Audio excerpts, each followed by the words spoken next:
नमस्ते बच्चों, कैसे हैं आप सभी लोग? सब लोग अच्छे हैं ना? चलिए, बहुत अच्छी बात है। तो आज के इस वीडियो में हम लोग करने वाले हैं चैप्टर नंबर 3 का प्रैक्टिकल प्रॉब्लम नंबर 1। ठीक है, तो ये कहाँ पर है? आपकी टेक्स्ट बुक में पेज नंबर 84 पर दिया गया है। तो सब लोग अपनी टेक्स्ट बुक ओपन कर लो और पेज नंबर 84 पर आ जाओ। ठीक है, तो चलो देखते हैं कि क्वेश्चन में क्या दिया है। देखो बच्चों, क्या लिखा हुआ है कि journalise the following transactions in the books of Anand General Merchants. यानी कि हमें क्या करना है, देखो यहाँ पे ट्रांजेक्शंस दिए गए हैं, तो हर एक ट्रांजेक्शन की जनरल एंट्री यहाँ पर पास करनी है। ठीक है, तो जनरल एंट्री करने के पहले आपको क्या करना पड़ेगा, इस तरीके से फॉर्मेट बनाना पड़ेगा, है ना। तो चलो आपको बताती हूँ कैसे बनाना है। तो देखो, हम लोग क्वेश्चन नंबर 1 सॉल्व कर रहे हैं, इसका सॉल्यूशन ये रहा। ठीक है, किसके बुक में करना है, यहाँ पे लिखो इन द बुक्स ऑफ। ठीक है, आप लोग मेरे साथ साथ कर सकते हो या फिर एक देख लो, फिर नेक्स्ट क्वेश्चन से मेरे साथ साथ एंट्रीज करना। ओके, क्या लिखेंगे, इन the books of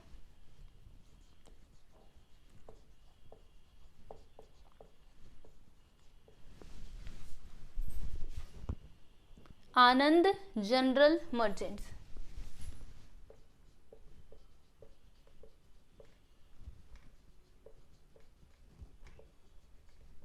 general merchants, ठीक। क्या कर रहे हैं हम लोग, जर्नल एंट्रीज ना, तो यहाँ पे इसके नीचे लिखिएगा जर्नल एंट्रीज। ठीक, फिर उसके बाद हमें क्या करना है, तो देखो ये वाला जो कॉलम है ना बच्चों, इसमें हमें लिखना होता है डेट, तो यहाँ पे हम लिख देते हैं डेट। ठीक है, फिर इधर क्या लिखने का, पर्टिकुलर्स। पहला क्वेश्चन है ना, इसीलिए मैं आपको सारी चीजें बता रही हूँ। फिर नेक्स्ट वीडियो से हम लोग क्या करेंगे, मतलब नेक्स्ट क्वेश्चन से पहले ही फॉर्मेट रेडी रहेगा, बस हमें एंट्री करना रहेगा। देखो यहाँ पे हमें क्या लिखना होता है, लेजर फोलियो, है ना, LF।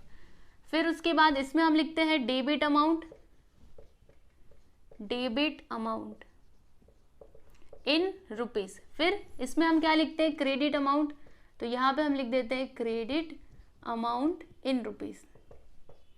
ठीक है, तो इस तरीके से आप सभी लोग फॉर्मेट बना लीजिए और फिर उसके बाद हम लोग एंट्री करना स्टार्ट करते हैं, है ना। तो चलो बच्चों, देखो वहां पर डेट क्या दिया गया है। मैंने आपको देखो डेट लिखने का मतलब तरीका बताया था ना, ऊपर क्या लिखना होता है, ईयर, फिर उसके नीचे मंथ लिखने का और फिर जाके डेट लिखने का। ठीक है, तो यहाँ पर देखो ईयर कौन सा है, 2019, तो इसे हम कहाँ पर लिखेंगे, एकदम ऊपर यहाँ पे लिख देंगे 2019। ओके, और फिर मंथ कौन सा है, जरा देख लो बच्चों, अप्रैल, तो यहाँ पे हम लोग लिखेंगे अप्रैल। ठीक है, ये 2019 लिखा ना, इसके जस्ट नीचे अभी आप लोग लिखिएगा अप्रैल। ठीक है, अब उसके बाद एक एक करके मतलब जो डेट दिया गया है उस दिन हम लोग ट्रांजेक्शन करते जाएंगे। तो सबसे पहले पहले दिन का करेंगे, यानी 1 अप्रैल का। तो देखो क्वेश्चन में देखो फर्स्ट एंट्री क्या दिया है, मतलब फर्स्ट ट्रांजेक्शन क्या हुआ है। देखो, mister Anand started business with cash ₹60,000, यानी कि मिस्टर आनंद ने 60,000 के साथ बिजनेस को स्टार्ट किया। ठीक है, तो देखो बच्चों, इसके दो इफेक्ट्स कौन कौन से होंगे। पहला तो ये होगा कि बिजनेस के अंदर कैश आ रहा है, राइट, और साथ ही साथ क्या हो रहा है, बिजनेस पे जो कैपिटल है वो भी बढ़ रहा है ना। तो उसकी एंट्री हम लोग कैसे करेंगे, देखो किसको डेबिट और किसको क्रेडिट करेंगे, तो कैश अकाउंट को डेबिट करेंगे। आप बोलेंगे क्यों, तो देखो मैंने आपको बोला था ना कि वो अप्रोच याद करके आना, क्लासिफिकेशन ऑफ अकाउंट्स वाला। तो देखो मैं आपको ट्रेडिशनल वाला समझाती हूँ, असेट्स और एक्सपेंसेस, इसके अंदर लॉस भी आता है। ये जब भी बढ़ते हैं तो डेबिट करना और ये जब भी कम होते हैं तो क्रेडिट करना। ठीक है, और इसके उल्टा रेवेन्यू, लाइबिलिटीज एंड कैपिटल, इन तीनों में से अगर कुछ भी बढ़े तो उसको क्रेडिट करो और अगर कम हो तो उसको डेबिट करो। ठीक है, तो अभी ध्यान से समझो, यहाँ पे दो अकाउंट्स कौन कौन से आएंगे, एक तो कैश अकाउंट आ जाएगा, दूसरा कैपिटल अकाउंट आएगा। ठीक है, कैश किस में आता है, इसमें आता है। तो अगर आपके बिजनेस में कैश आ रहा है, यानी कि कैश नाम का जो असेट है वो तो इंक्रीज हो रहा है, राइट, तो इसके लिए हम लोग क्या करेंगे, कैश अकाउंट को डेबिट कर देंगे। ठीक है, और कैपिटल को क्रेडिट क्यों करना है, क्योंकि कैपिटल बढ़ रहा है ना बिजनेस में। ठीक है, और जब भी कैपिटल बढ़ता है तो उसको क्या करने का, क्रेडिट करने का। तो देखो इसकी एंट्री क्या होगी, cash account debit to capital account. Okay, देखो यहाँ पे हम लिखेंगे कैश अकाउंट डेबिट, ऐसे बताया था ना लिखने के लिए, टू कैपिटल अकाउंट।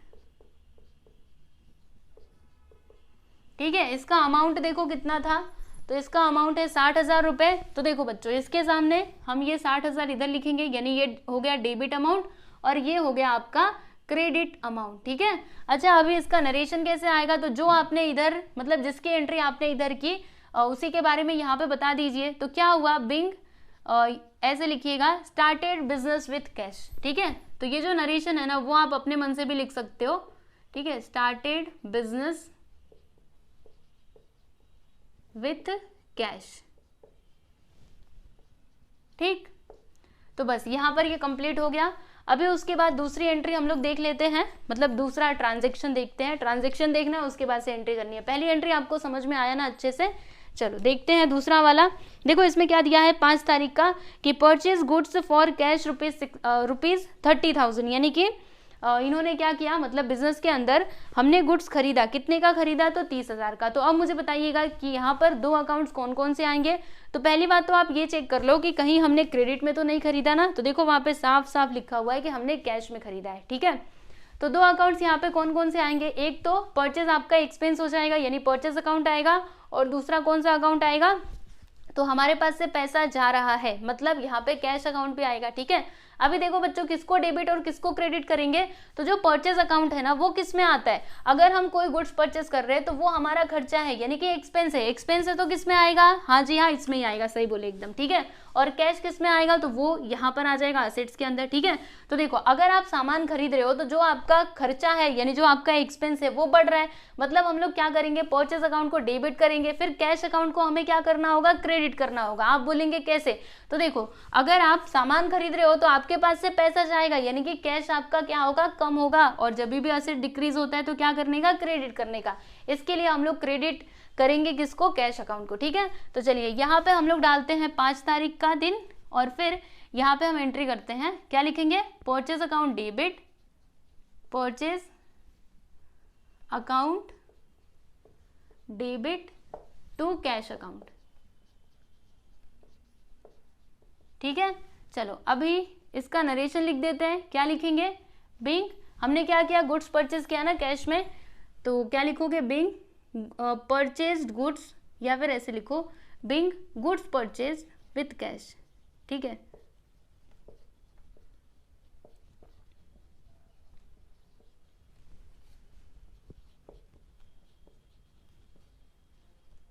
ठीक, चलो इसका अमाउंट लिख देते हैं, तो कितना है बच्चों, 30,000, तो हम इधर लिख देंगे 30,000, ठीक है। और यहाँ पर भी क्या लिखेंगे, 30,000 लिखेंगे, बस बात खत्म। तो यहाँ पे आपका दूसरा वाला ट्रांजेक्शन भी हो चुका है कंप्लीट। चलिए आगे चलते हैं, तीसरा ट्रांजेक्शन देख लीजिए, sold goods of ₹10,000 to Suresh. देखो बच्चों यहाँ पे आप समझिएगा, हाँ ध्यान से समझिए, हमने क्या किया, तो गुड्स बेचा, किसको बेचा, सुरेश को बेचा, कितने में बेचा, 10,000 में बेचा, ठीक है ना। तो देखो यहाँ पे कुछ लिखा नहीं है क्वेश्चन में कि हमने क्रेडिट में बेचा या फिर कैश में बेचा, है ना। तो आप कैसे समझोगे कि ये क्रेडिट है या फिर कैश है, तो देखो ये ना क्रेडिट है, मुझे कैसे समझ में आया, तो वहां पे देखो सुरेश का नाम दिया गया है, मतलब जिसको हमने गुड्स बेचा उसका नाम दिया है। इसका मतलब आप समझ रहे हो, हमने ना जो गुड्स बेचा है वो क्रेडिट पे बेचा है, ठीक है, उधारी पे बेचा है। तो अब आप सोचिएगा इसके लिए 2 इफेक्ट्स कौन कौन से होंगे, अगर हम सामान क्रेडिट पे बेच रहे हैं तो क्या क्या हो सकता है। तो देखो पहला तो एक तो हम जानते हैं ना कि सेल्स हमारे लिए क्या होता है, इनकम होता है, मैंने आपको बताया भी था, सेल्स क्या होता है, इनकम होता है, और परचेज क्या होता है, वो तो एक्सपेंस होता है, राइट। तो पहला क्या हो जाएगा, सेल्स इज इन इनकम, और दूसरा इसका इफेक्ट क्या होगा, सोच करके बताओ। तो ये जो सुरेश है ये हमारे लिए क्या हो जाएंगे, डेटर हो जाएंगे ना, क्योंकि हम क्या कर रहे हैं, देखो सुरेश को उधारी पे सामान बेच रहे हैं, तो इसके लिए सुरेश हमारे लिए क्या हो जाएंगे बच्चों, डेटर, क्योंकि उनके पास से पैसा हमें मिलने वाला है, ठीक है। तो डेटर मतलब क्या होता है, असेट्स होता है, राइट। तो अगर आप ये गुड्स को बेच रहे हो तो जो आपका असेट्स है वो बढ़ेगा कि कम होगा, बताइए मुझे, सोच करके बताइए। तो डेटर मतलब असेट, तो डेटर बढ़ रहा है ना, बताओ जल्दी से, बढ़ रहा है, यानी सुरेश के अकाउंट को हम लोग क्या कर देंगे, डेबिट करेंगे, क्योंकि ये बढ़ रहा है, ठीक है। और जो सेल्स है ना उसे हम लोग क्रेडिट करेंगे। क्यों ऐसा, देखो यहाँ पर देखना, यहाँ पे ये जो रेवेन्यू मैंने लिखा है ना, इसके बगल में आप ये भी लिख लो, रेवेन्यू या फिर इनकम, ठीक है। तो सेल्स क्या होता है, इनकम होता है, मतलब वो कौन से कैटेगरी में आएगा, ये वाले में आएगा। और मैंने आपको क्या बताया कि जब भी ये बढ़ता है तो क्या करने का, क्रेडिट करने का, राइट। तो अगर हम सामान बेच रहे हैं तो जो हमारा रेवेन्यू है वो तो बढ़ेगा ना, इसके लिए हम लोग इसको क्या करेंगे, क्रेडिट, मतलब इसकी एंट्री क्या आएगी, सोच करके बताइए। तो Suresh account debit to sales account, ठीक है, क्लियर हुआ आपको। चलो यहाँ पे हम लिख देते हैं कितने तारीख का, 7 तारीख का है, ठीक है। तो यहाँ पर हम लिख देंगे 7, क्या बताई थी मैंने आपको एंट्री, देखो यहाँ पे हम लिखेंगे Suresh account debit to sales account, 7 तारीख का है, ठीक है। तो यहाँ पर हम लिख देंगे 7 तारीख का एंट्री, देखो यहाँ पे हम लिखेंगे Suresh account debit to sales account, 2 sales account, 2 sales account, ठीक है। तो यहाँ पर हम लिख देंगे 7 तारीख का एंट्री, 2 सेल्स अकाउंट। इसका अमाउंट देख लीजिए कितना दिया है 10,000, तो हम इधर लिखेंगे 10,000 और यहाँ पर भी आ जाएगा बच्चों 10,000, ठीक है ना। चलो अब इसका नरेशन लिख देते हैं, तो क्या लिखेंगे, being sold goods on credit, हमने क्रेडिट पे गुड्स को बेचा, ठीक है, समझ गए अच्छे से। चलिए आगे बढ़ते हैं, अगली एंट्री हम किसके लिए करेंगे, तो देखो 10 तारीख वाला देखिएगा, वहां पे देखो क्या लिखा है कि purchase furniture from mister Govind on credit ₹30,000, यानी कि हमने क्या खरीदा, फर्नीचर खरीदा। किससे खरीदा, तो मिस्टर गोविंद से खरीदा, ठीक है। कितने का खरीदा, तो 30,000 का। तो अब इसके लिए एंट्री क्या होगी, सोच करके बताइए। तो यहाँ पर देखो होगा क्या, अगर आप लोग फर्नीचर खरीद रहे हैं तो आपके बिजनेस में फर्नीचर आएगा, मतलब जो आपका असेट्स है वो बढ़ेगा। यानी एक बात तो आप समझ गए, हमें क्या करना होगा, फर्नीचर अकाउंट को डेबिट करना होगा, ठीक है। अच्छा हम क्रेडिट किसको करेंगे, तो देखो बच्चों ये जो मिस्टर गोविंद है ना, इन्हें हम क्रेडिट करेंगे। क्यों ऐसा, तो सुनिएगा ध्यान से, ये जो मिस्टर गोविंद है, हम इनसे मतलब फर्नीचर तो खरीद रहे हैं लेकिन क्रेडिट पे खरीद रहे हैं। देखो वहां पे लिखा है ऑन क्रेडिट, यानी कि उधारी पे खरीद रहे हैं, ठीक है। तो उधारी पे अगर खरीद रहे हैं तो बाद में हमें मिस्टर गोविंद को पैसा देना पड़ेगा, और अगर हमें पैसा देना है तो मिस्टर गोविंद हमारे लिए क्या बन जाएंगे, क्रेडिटर बन जाएंगे। क्रेडिटर किस में आता है, तो ये लाइबिलिटी वाले कॉलम में, मतलब लाइबिलिटी वाले कैटेगरी में आता है, राइट। और मैंने आपको क्या बताया था कि जब भी लाइबिलिटी बढ़ता है तो उसको क्रेडिट करने का। तो अगर मैं उधारी पे सामान खरीद रही हूँ तो मेरा जो लाइबिलिटी है वो तो बढ़ेगा ना, इसीलिए हम लोग मिस्टर गोविंद के अकाउंट को क्या करने वाले, क्रेडिट, और डेबिट किसको करने वाले हैं, तो फर्नीचर अकाउंट को करने वाले हैं डेबिट, ठीक है। चलो देखते हैं इसकी एंट्री। डेट जरा देख लो यहाँ पर कितना है, 10 तारीख, ओके। यहाँ पे हम लिखेंगे फर्नीचर अकाउंट डेबिट,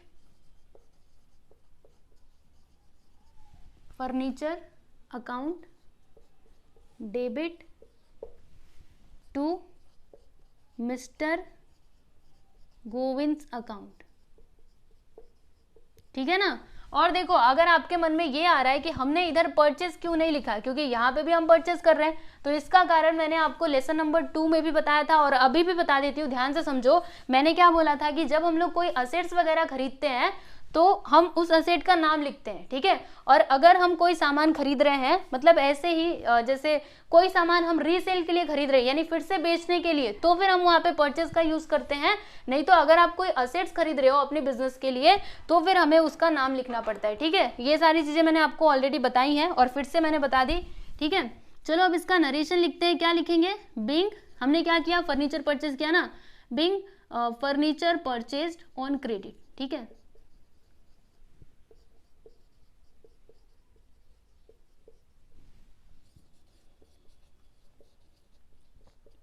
कितने का खरीदा है एक बार ये भी देख लेते हैं। तो 30,000 का खरीदा है, हम इधर लिख देते हैं बच्चों 30,000, ठीक है। और यहाँ पर भी लिख देते हैं 30,000, बस इतना सा ही तो करना था, ओके। चलो आगे बढ़ते हैं। तो ये तो 10 तारीख तक का हो गया ना, अभी 4 और एंट्रीज हैं। अगला देखो यहाँ पे क्या है कि paid for rent ₹3,000 and paid by debit card. हाँ इसको समझिएगा, देखिए हमने क्या किया, रेंट पे किया, कितने का, 3,000 का, है ना। और रेंट हमने कैसे पे किया, तो डेबिट कार्ड की मदद से, ओके। तो डेबिट किस में आता है, बैंक में ही आता है ना। डेबिट कार्ड आपको कहाँ से मिलता है, बैंक से मिलता है। यानी आप ऐसे समझिए कि हमने बैंक से क्या किया है, पेमेंट किया है। तो इसके 2 इफेक्ट कौन कौन से होंगे, तो देखो अगर आप रेंट पे कर रहे हो मतलब एक तरीके से वो किस में आएगा, एक्सपेंस में आएगा, आपका खर्चा हो रहा है, यानी कि जो रेंट अकाउंट है उसे हम लोग डेबिट करेंगे, क्योंकि मैंने आपको बताया था जब भी हमारा एक्सपेंसेस बढ़ता है तो डेबिट करने का। फिर हम क्रेडिट किसको करेंगे, तो देखो बैंक किसमें आता है, असेट्स वाली कैटेगरी में आता है, ठीक है। तो अगर हमारे बैंक से पैसा जा रहा है तो देखो असेट जो है वो हमारा कम हो रहा है, कम हुआ तो क्रेडिट करेंगे, यानी बैंक अकाउंट को हम कर देंगे क्रेडिट, ठीक है। तो चलो इसकी एंट्री करते हैं। ये 15 तारीख का है, यहाँ पे लिखते हैं 15, है ना। क्या लिखेंगे, क्या बताया मैंने आपको अभी अभी, rent account debit to bank account, ठीक है। Rent account debit to bank account, कितना, 3,000 लिख देते इधर, 3,000।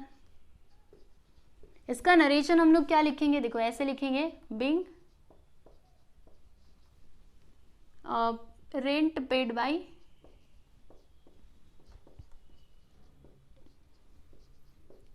डेबिट कार्ड, ठीक है, चलिए अगली एंट्री देखते हैं बच्चों, मतलब अगला ट्रांजेक्शन क्या दिया देखिएगा, purchase goods from Urmila on credit ₹70,000, यानी कि हमने गुड्स परचेज किया उर्मिला के पास से 70,000 का। ठीक है, तो इसकी एंट्री कैसे होगी, इसी के जैसे, जैसे यहाँ पे किया था ना वैसे ही। ठीक है, लेकिन यहाँ पे देखो हमने क्रेडिट पे परचेज किया है, इधर हमने कैश पे किया था। ठीक है, तो अभी इसकी एंट्री क्या होगी, अगर हम गुड्स परचेज कर रहे हैं मतलब हमारा एक्सपेंस हो रहा है तो परचेज अकाउंट को डेबिट कर देंगे, ये बात तो पक्की है। लेकिन हम ये गुड्स खरीद तो रहे हैं, पर कैसे खरीद रहे हैं बोलो जल्दी से, क्रेडिट पे खरीद रहे हैं। इसका मतलब सामने वाले पर्सन का भी नाम आएगा, क्योंकि जो हमें सामान दे रहा है वो हमारे लिए क्या हो जाएगा, क्रेडिटर हो जाएगा। और क्रेडिटर मतलब लाइबिलिटी, और जब भी लाइबिलिटी बढ़ता है तो उसको क्या करने का, क्रेडिट करने का। यानी हमने उर्मिला के पास से खरीदा ना, तो उर्मिला के अकाउंट को हम लोग क्या कर देंगे, क्रेडिट कर देंगे। मतलब इसकी एंट्री क्या आएगी, तो purchase account debit to Urmila's account. ठीक है, चलो यहाँ पे लिखते हैं क्या है 21 तारीख, परचेज अकाउंट डेबिट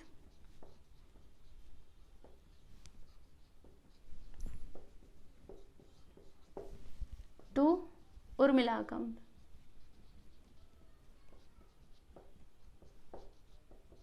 कितने का खरीदा, 70,000, तो यहाँ पे हम लिख देंगे 70,000।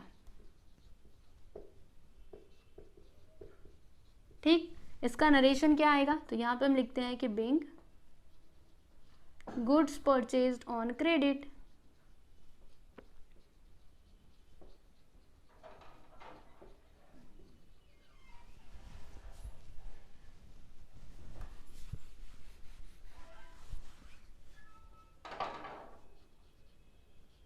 ठीक है, समझ गए ना।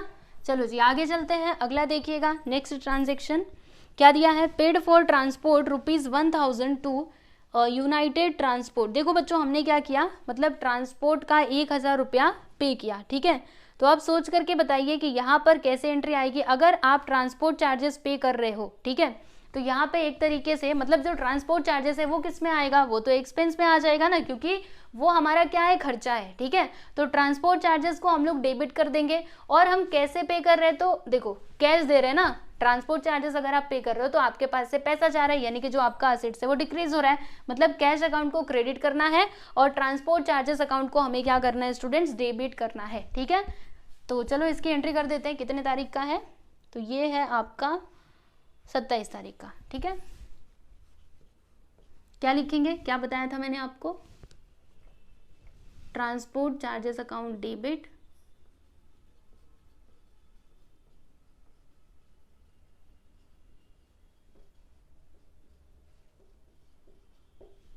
To cash account.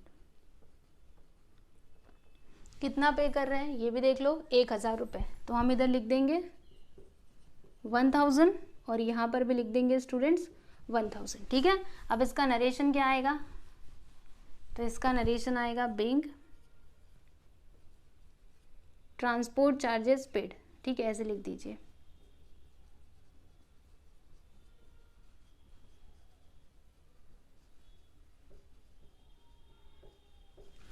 चलो अभी लास्ट ट्रांजेक्शन देख लेते हैं 30 तारीख का। तो देखो यहाँ पे क्या दिया है कि paid to Urmila ₹20,000 on behalf of Sharmila. Okay, तो अब इसकी एंट्री कैसे आएगी, ध्यान से समझिए।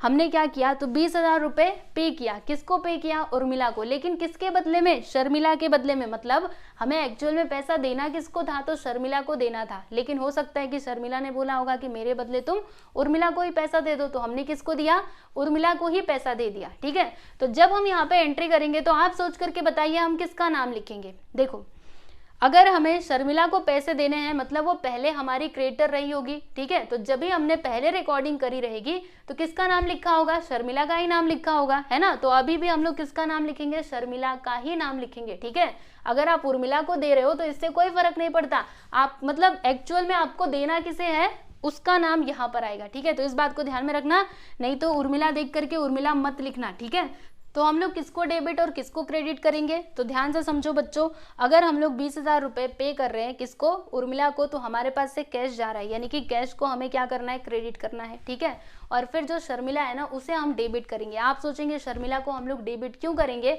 तो देखो बच्चों हमें किसको पैसे देने होते हैं, क्रेडिटर को पैसे देने होते हैं। क्रेडिटर मतलब क्या, लाइबिलिटी। ठीक है, तो अगर आप शर्मिला का पैसा दे रहे हो तो जो आपकी लाइबिलिटी है वो बढ़ रही है कि कम हो रही है, सोच करके बताना।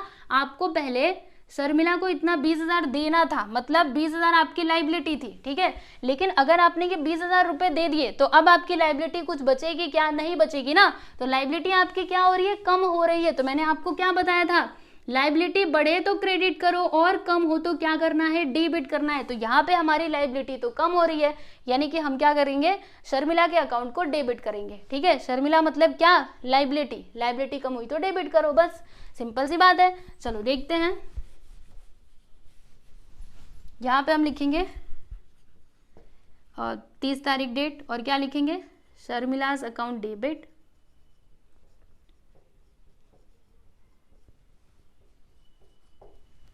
टू कैश अकाउंट, ठीक। और अमाउंट कितना है? 20,000। तो यहाँ पे हम लिख देते हैं 20,000, इधर भी और इधर भी। इसका नरेशन क्या आएगा सोच करके बताइए। तो इसका नरेशन ये आ जाएगा, हमने क्या किया? पैसा दिया ना, तो बिंग, लेकिन किसका पे किया? आप सोचो क्या लिखना चाहिए? Being cash given to Urmila, ऐसे करके लिख दीजिए, ठीक है। Being cash given to Urmila. Urmila किसके बिहाफ में दिया? तो शर्मिला के। तो क्या लिखेंगे? Urmila on behalf of Sharmila. समझ गए? तो बस ये हो गई बच्चों आपकी सारी एंट्रीज, इतनी ही थी ना, देख लो 30 तारीख तक था, हमने सारी एंट्रीज कर दी हैं। अभी लास्ट में आपको क्या करना है? तो ये जो है ना, ये जो दोनों कॉलम्स है ना, इनका टोटल करना है, ठीक है। तो चलो मैं आपको टोटल करके बताती हूँ। यहाँ पर देखो बच्चों, इसका टोटल कितना आता है? 2,24,000, ठीक है। और याद रखना दोनों ही कॉलम्स का जो टोटल है ना वो सेम आना चाहिए। अगर नहीं आया मतलब आपने कुछ गड़बड़ की है, ठीक है। तो याद रखो दोनों ही बराबर होना चाहिए, ठीक है ना। तो पहला क्वेश्चन तो यहाँ पे कंप्लीट हो गया। आप लोग को समझ में आया कि नहीं? कमेंट करके जरूर बताइएगा। अगर समझता है तो यस लिखो, ओके। और जो हमारा मतलब दूसरा वाला क्वेश्चन है उसको हम लोग सॉल्व करेंगे नेक्स्ट वीडियो में, ठीक है। और टेलीग्राम चैनल को अगर आप लोगों ने ज्वाइन नहीं किया है तो कर लीजिएगा। और मैथमेटिक्स का अगर आपको कोई भी लेसन चाहिए तो वो भी आप लोग हमारे प्लेलिस्ट में जा करके वहाँ से मतलब मैथमेटिक्स के भी वीडियोस को देख सकते हैं, ठीक है। तो चलिए बच्चों चलते हैं, मिलेंगे हम लोग नेक्स्ट वीडियो में। Good bye.